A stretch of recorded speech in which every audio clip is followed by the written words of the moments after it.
रणबीर, एक छोटे से कस्बे का लड़का जो बहुत शर्मीला था। वह लोगों से ज्यादा बातचीत नहीं करता था। उसका सपना था एक सफल मोटिवेशनल स्पीकर बनना, लेकिन स्टेज पर जाने का ख्याल ही उसे डरा देता था। एक दिन कस्बे में मशहूर मोटिवेशनल स्पीकर मिथुन मेहरा का सेमिनार होने वाला था, जिसमें उन्होंने कहा कि डर वो दीवार है जिसे हम खुद बनाते हैं। अगर तुम इसे गिरा सकते हो तो कुछ भी हासिल कर सकते हो। रणबीर ने मिथुन को देखा। उनकी आवाज में गजब का आत्मविश्वास था। लोग मंत्रमुग्ध थे। रणबीर भी ऐसा बनना चाहता था, लेकिन उसके अंदर की झिझक उसे रोक देती थी। कुछ दिनों बाद पूरे शहर में खबर फैली कि मिथुन मेहरा एक स्पीच प्रतियोगिता करवा रहे हैं। जो जीतेगा उसे उनके साथ काम करने का मौका मिलेगा। रणबीर सोचता है, यही तो मेरा सपना है। लेकिन अगर मैं फेल हो गया तो? उस रात रणबीर आईने में खुद को देखता रहा। उसने धीरे से बुदबुदाया, मुझे बदलना होगा। अगले दिन रणबीर अपनी दादी के पास गया, जो हमेशा उसकी हिम्मत बढ़ाती थी। दादी ने रणबीर से कहा, डर एक बंद दरवाजा है। इसकी चाबी तेरी जेब में ही है। बस तुझे उसे खोलना है। दादी ने उसे एक चुनौती दी, कहा 7 दिनों तक हर दिन कुछ ऐसा करना जो तुझे डराता हो। पहला दिन किसी अनजान को नमस्ते कहना। दूसरा दिन क्लास में सवाल पूछना। तीसरा दिन आंखों में देखकर बात करना। चौथा दिन क्लास में अपनी राय देना।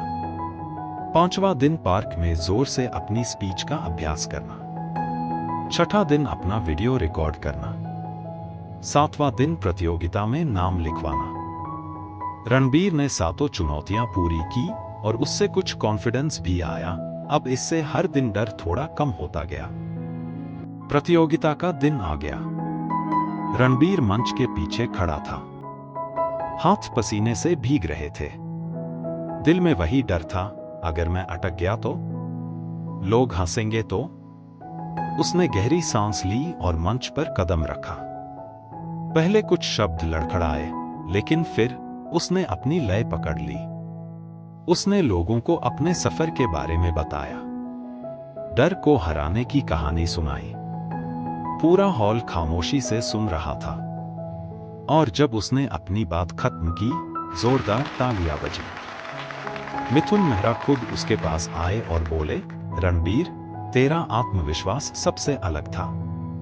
इसलिए नहीं कि तू परफेक्ट था, क्योंकि तूने अपने डर को स्वीकार किया और आगे बढ़ा।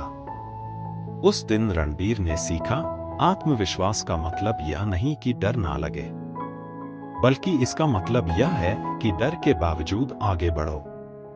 उसके बाद रणबीर ने कभी पीछे मुड़कर नहीं देखा।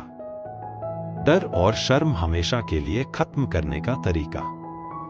डर और संकोच तब तक नहीं मिटते जब तक आप उन्हें चुनौती नहीं देते। हर दिन एक छोटा कदम और डर खुद पीछे हट जाएगा।